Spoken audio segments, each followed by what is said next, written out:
हरे कृष्णा सभी को। आप सबका एक बार और स्वागत है श्रीमद् भागवतम के क्लास में। तो लगभग हम चैप्टर नंबर 5 हम देख चुके हैं, जहाँ पे वीरभद्र ने दक्ष प्रजापति का भी वध कर दिया और समस्त यज्ञ को नष्ट कर डाला। तो इतना हमने देख लिया। अब हम आगे चैप्टर नंबर 6, जो कि जिसका शीर्षक है ब्रह्मा जी द्वारा शिव जी को मनाना, इसे हम देखेंगे। लेकिन इसको स्टार्ट करने से पहले भगवान श्री कृष्ण की प्रार्थना करेंगे। तो सभी लोग अपने दोनों हाथों को जोड़ लें और भगवान श्री कृष्ण की प्रार्थना करें।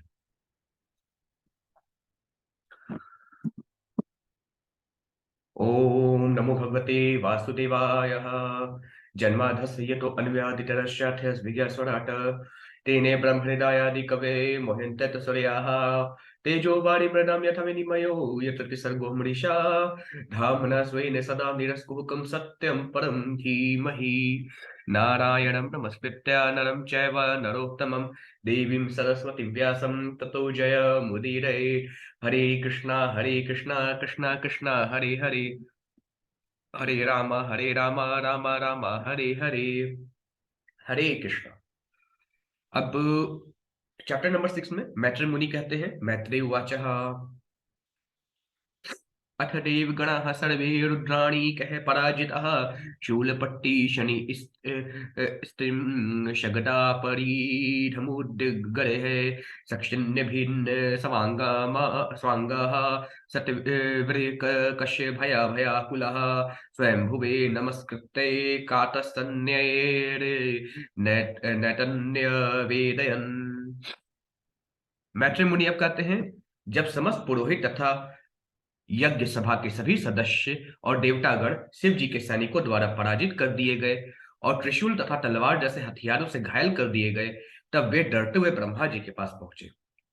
उनको नमस्कार करने के पश्चात जो हुआ था, उन्होंने विस्तार से उसके विषय में बोलना प्रारंभ किया। फिर सभी ने बोला, उपलभ्य पुरैवैत अद भगवान भज संभव नारायणश्च विश्वात्मा न कस्याधवर मियतु। मैत्रेय मुनि कहते हैं, ब्रह्मा तथा विष्णु दोनों ही पहले से जान गए थे कि दक्ष के यज्ञ स्थल में ऐसी घटनाएं होंगी। अतः पहले से पूर्व अनुमान हो जाने से वे उस यज्ञ में नहीं गए। मतलब कि बुलावा ब्रह्मा जी को भी गया था यज्ञ के लिए और भगवान विष्णु को भी गया था, परंतु वे सभी तो त्रिकालदर्शी हैं, वे तो जानते ही थे क्या होने वाला यज्ञ में, इसलिए वो दोनों यज्ञ में गए ही नहीं थे। फिर आगे मैत्रेय मुनि कहते हैं, तदा कर्ण्य विभूप्राह तेजीयसी कृतागसी क्षेमाय तुतसा भूयान प्रायेण बभूषताम। मैत्रेय मुनि कहते हैं, जब ब्रह्मा ने देवताओं तथा यज्ञ में सम्मिलित होने वाले सदस्यों से सब कुछ सुन लिया, तो उन्होंने उत्तर दिया कि यदि तुम किसी महापुरुष की निंदा करके उसके चरण कमलों की अवमानना करते हो, तो यज्ञ करके तुम कभी सुखी नहीं रह सकते। तुम्हें इस तरह से सुख की प्राप्ति कभी हो ही नहीं सकती। ब्रह्मा जी खुद कहते हैं, तुम्हारी हिम्मत कैसी हुई कि आपने शिव जी का अपमान किया। आप शिव जी जैसे महापुरुष का अपमान करते हो और आप सोचोगे कि आप सुखपूर्वक रहोगे, ये कभी पॉसिबल ही नहीं है। भगवान शिव का अपमान करना, उनके चरण कमलों का अपमान करना एक बहुत बड़ा अपराध है, और उसी का दंड आप लोगों को मिला हुआ है। तो प्रभा जी इस प्रकार से जब सारी चीजें सुनने के बाद सभी लोगों से कहते हैं। फिर आगे मैत्रेय मुनि कहते हैं, अथापि यूयम किलिबिषा भवम ये बर्हिषु भाग्य भाजम परादुः प्रसाद यदवम परिशुद्ध चेतसा क्षिप्र प्रसादम प्रगृहितांग घृपद्मम पद्ममम। अब यहाँ पे मैत्रेय मुनि कहते हैं, तुम लोगों ने शिव को प्राप्य यज्ञ भाग ग्रहण करने से वंचित किया, अतः तुम सभी उनके चरण कमलों के प्रति अपराधी हो। फिर भी यदि तुम बिना किसी हिचक के उनके पास जाओ और उनको आत्मसमर्पण करके उनके चरण कमलों में गिरो, तो वे अत्यंत प्रसन्न होंगे। फिर आगे ब्रह्मा जी कहते हैं, आशशाना जीवित मध्य वरस्य लोकः सपालः कूपितेन यस्मिन् तमाशु देवं प्रियया विहीनम क्षमा पयधवम हृदि विद्धम दुर्तः। ब्रह्मा जी ने कहा कि शिव जी इतने शक्तिमान हैं कि उनकी कोप से समस्त लोक तथा इनके प्रमुख लोकपाल तुरंत ही विनष्ट हो सकते हैं। उन्होंने यह भी कहा, विशेषकर हाल ही में अपनी प्रियतमा के निधन के कारण वे बहुत ही दुखी है और दक्ष के कटु वचनों से अत्यंत मर्माहत है। ऐसी स्थिति में ब्रह्मा ने उन्हें सुझाया कि उनके लिए कल्याणप्रद यह होगा कि वे तुरंत उनके पास जाकर उनसे क्षमा मांगे, अन्यथा शिव जी की क्रूर से आपको कोई नहीं बचा सकता। फिर आगे मैत्री मुनि कहते हैं, ना हम न यज्ञो न च यूयमन्ये हे देह भाजो मुनियश्च तत्त्वम् विदुः प्रमाणं बल वीर्योर्वा यस्यात् मतयंत्रस्य का उपायं विधित्यसेत्। मैत्री मुनि कहते हैं, ब्रह्मा ने कहा कि न तो वे स्वयं, न इंद्र, न यज्ञ स्थल में समवेत समस्त सदस्य ही अथवा सभी मुनिगण ही जान सकते हैं कि शिव कितने शक्तिमान हैं। ऐसी अवस्था में ऐसा कौन होगा जो उनके चरण कमलों पर पाप करने का दुस्साहस करेगा।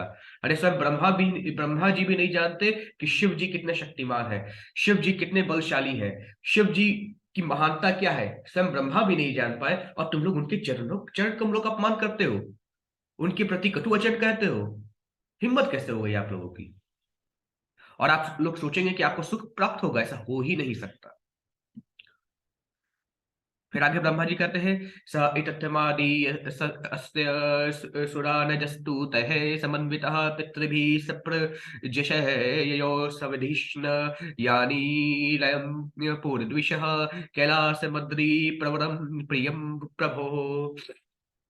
मैत्री मुनि कहते हैं कि ब्रह्मदेव अब समझाते हैं। इस तरह समझाने के बाद मैत्री मुनि कहते हैं, इस प्रकार समस्त देवताओं, पितरों तथा जीवात्माओं के अधिपतियों को उपदेश देकर ब्रह्मा ने उन सबों को अपने साथ ले लिया और शिव के धाम पर्वतों में श्रेष्ठतम कैलाश पर्वत के लिए प्रस्थान किया। फिर आगे मैत्री मुनि कहते हैं, जन्मो सधीते पो मंत्र योग सिद्ध है नरेत्र है जुष्टम किन्नर गंधर्व पसरूभिवृतम सदा। अब मैत्री मुनि कहते हैं, कैलाश नामक धाम विभिन्न जड़ी बूटियों तथा वनस्पतियों से भरा हुआ है और वैदिक मंत्रों तथा योग अभ्यास द्वारा पवित्र हो गया है। इस प्रकार इस धाम के वासी जन्म से ही देवता है और समस्त योग शक्तियों से युक्त है। इनके अतिरिक्त यहाँ पर अन्य मनुष्य हैं जो किन्नर तथा गंधर्व कहलाते हैं और वे अपनी अपनी सुंदर स्त्रियों के संग रहते हैं जो अप्सराएं कहलाती है। फिर आगे बैठे मुनि कहते हैं, नाना मणिमय है श्रृंगे नाना धातु विचित्र है नाना द्रुमलता गुलमैना नावृक गणावृत है। मैत्री मुनि कहते हैं, कैलाश समस्त प्रकार की बहुमूल्य मणियों तथा खनिजों धातुओं से युक्त पर्वतों से भरा हुआ है और सभी प्रकार के मूल्यवान वृक्षों तथा पौधों द्वारा घिरा हुआ है। पर्वतों की चोटियां तरह तरह के हिरणों से शोभायमान है। फिर आगे मैत्री मुनि कहते हैं, नाना मल प्रस्त्र वने नाना कंदर सानुभी रमणम विहरन तिनाम रमण है सिद्ध योषिताम। मैत्री मुनि कहते हैं, यहाँ वहां अनेक झरने हैं और पर्वतों में अनेक गुफाएं हैं जिनमें योगियों की अत्यंत सुंदर पत्नियां रहती हैं। फिर आगे मैत्री मुनि कहते हैं, मयूर के काभिरुतम मदान्धालिविमूर्छितम पलावितः रक्तकंठानाम कूजितश्च पततितरणाम। मैत्री मुनि कहते हैं, कैलाश पर्वत पर सदैव मोरों की मधुर ध्वनि तथा भौरों के गुंजार की ध्वनि गूंजती रहती है।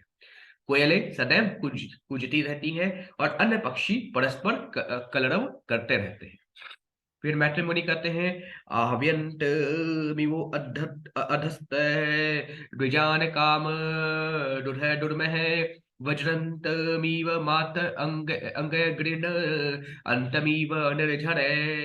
मैत्री मुनि कहते हैं, वहां पर सीधी शाखाओं वाले ऊंचे ऊंचे वृक्ष हैं जो मधुर पक्षियों को बुलाते प्रतीत होते हैं और जब हाथियों के झुंड पर्वतों के पास से गुजरते हैं तो ऐसा प्रतीत होता है मानो कैलाश पर्वत उनके साथ चल रहा हो। जब झरनों की प्रतिध्वनि सुनाई पड़ती है तो ऐसा प्रतीत होता है कि मानो कैलाश पर्वत भी सुर से सुर मिला रहा हो। फिर आगे मैत्री मुनि कहते हैं, मंदार है परिजातश्च सरल अश्चो प्रशोभितम तमाल है सालतालश्च कोविदारा सनार्जुन है चुट है कंदम्बे नृपैश्च नागपुन्ना गजम्पक है पाटलाशोक बकुल है कुंड है कुर अब यहाँ पे मैत्री मुनि कहते हैं, पूरा कैलाश पर्वत अनेक प्रकार के वृक्षों से सुशोभित है, जिनमें से उल्लेखनीय नाम है मंदार, पारिजात, सरल, तमाल, ताल, कोविदार, आसन, अर्जुन, आम्र जाति, कदम्ब, धूलि कदम्ब, नाग, पुनाग, चंपक, पाटल, अशोक, बकुल, कुंद तथा कुर्बक। सारा पर्वत ऐसे वृक्षों से सुसज्जित है जिनमें सुगंधित पुष्प निकलते हैं। फिर आगे मैत्री मुनि कहते हैं, स्वर्णार्ण शतपत्रश्च वररेणु वररेणु कजातिभिः कुब्जकैर्म अल्लिकाभिश्च माधवीभिश्च मंडितम। मैत्री मुनि कहते हैं, वहां अनेक अन्य वृक्ष भी हैं जो पर्वत की शोभा बढ़ाते हैं, यथा सुनहरा कमल पुष्प, दारचीनी, मालती, कुब्ज, मल्लिका तथा माधवी। फिर आगे मैत्री मुनि कहते हैं, पनसो तुम्बरा अश्वत्थ ठपल अक्षन्य ग्रोध हिंगुभी भुजरैरोषधिमिः पुरोह राजपुगैश्च जम्बुभी। मैत्री मुनि कहते हैं, कैलाश पर्वत जिन अन्य वृक्षों से सुशोभित है वह कट अर्थात कटहल, गुलर, बरगद, पाकर, नए ग्रोध तथा हींग उत्पादक वृक्ष, इसके अतिरिक्त सुपारी, भोजपत्र, राजपूग, जामुन तथा इसी प्रकार के अन्य वृक्ष हैं। फिर आगे मैत्री मुनि कहते हैं, खरजुराम्रात कामराध्य प्रियाल मधु केंगुद है द्रुम जाति भिरण्यश्च राजितम वेणु कीचक है। मैत्री मुनि कहते हैं, वहां आम, प्रियाल, मधुक, महुआ तथा इंगुर चियूर के वृक्ष हैं। इनके अतिरिक्त पतले बांस, कीचक तथा बांसों की अन्य किस्में कैलाश पर्वत को सुशोभित करने वाली हैं। फिर आगे मैत्री मुनि कहते हैं, कुमुदोत पलक हलार अशत पत्र वंदिर्भिः नीलिनीषु कलम कुज्जत खगवृंदो पशोभितम मृगः शाखा मृगः को क्रोड मृगेन्द्र ऋक्षशल्यक है गव्य सर्भय वरया घन है रूरुभिर्म हिषादिभिः। मैत्री मुनि कहते हैं, वहां कई प्रकार के कमल पुष्प हैं, यथा कुमुद, उत्पल, शतपत्र। वहां का वन अलंकृत उद्यान सा प्रतीत होता है और छोटी छोटी झीलें विभिन्न प्रकार के पक्षियों से भरी पड़ी हैं, जो अत्यंत मीठे स्वर से चहकती हैं। साथ ही कई प्रकार के अन्य पशु भी पाए जाते हैं, यथा मृग, बंदर, सुअर, सिंह, रिक्ष, शाही, नीलगाय, जंगली गधे, लघु मृग, भैंसे इत्यादि, जो अपने जीवन का पूरा आनंद उठाते हैं। अब आगे श्लोक नंबर 21 में मैत्री मुनि किस प्रकार कैलाश पर्वत का बखान करते हैं उसको हम कल सुनेंगे। आज के लिए बस इतना ही। सभी को हरे कृष्णा।